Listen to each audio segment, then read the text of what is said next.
Hey guys, Ross doing. So what you may or may not have noticed is last week Dave Rubin stepped away from TYT.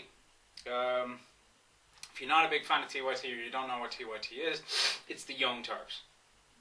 It's probably YouTube's premier newscasting network. I've been a fan, quote unquote, of TYT for probably at least 3 or 4 years now, and I think they do good work.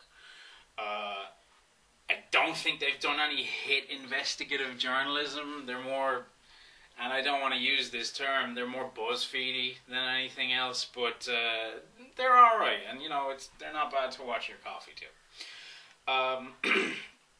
Recently, Dave Rubin has stepped away from them. He's moved on towards his own network, his own show. He's not his own network, he's in a different network now, but he's focusing more so on his own show now, rather than staying under the TYT umbrella. And I think he's doing this because, quite frankly, there's some sort of internal culture over at TYT which enforces a degree of political correctness that Rubin isn't willing to participate in anymore.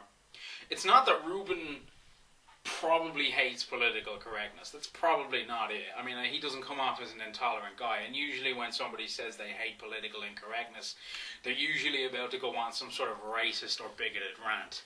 I don't think that's the issue for Dave.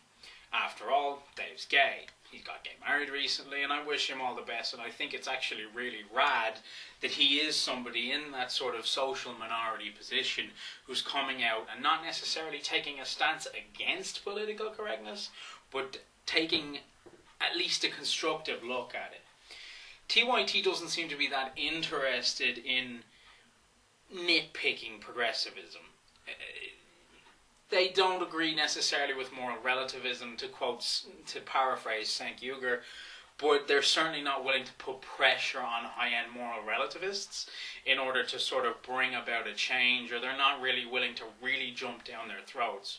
I also think, quite simply, TYT wasn't providing the sort of content or atmosphere that Dave Rubin felt was necessary in order for him to get his point across. Dave Rubin is an outspoken atheist, and I think that a nugget of discontent occurred in Dave Rubin during the Sam Harris-St. Uger interview. That happened quite some time ago, in fairness, and it isn't an interview that I personally like. I don't think Cenk did very well there. I think, for all the things that Cenk is, he's a spearhead leader in terms of engineering and pioneering a sort of new news media that exists, and the Young Turks is right on the cusp of that. But he's still got some shitty tricks, some shitty habits, more so, that he seems to not be able to break. The whole Sam Harris interview, it's just uncomfortable, and it makes me not like Cenk. And I like Cenk. It's a way of arguing and a way of asking questions that isn't pleasant and is kind of cringe-inducing to watch. I think for the most part, people sort of did come down on Cenk after that interview, and people weren't very happy with the way he was treated. But it feels like TYT had a bee in its bonnet over Sam Harris anyway, because they used to have a former commentator come on, one specific guy. Luckily I can't remember his name, because if I did remember his name I could get in a whole lot of shit. Really did a hit job on one of the panel shows that they had one day on Sam Harris, just called him every name under the sun, and then was later found out to be a plagiaristic piece of shit. Not necessarily that his complaints against Sam Harris were incorrect or wrong, but more so that when your own credentials start breaking down, it's hard for you to challenge somebody else's.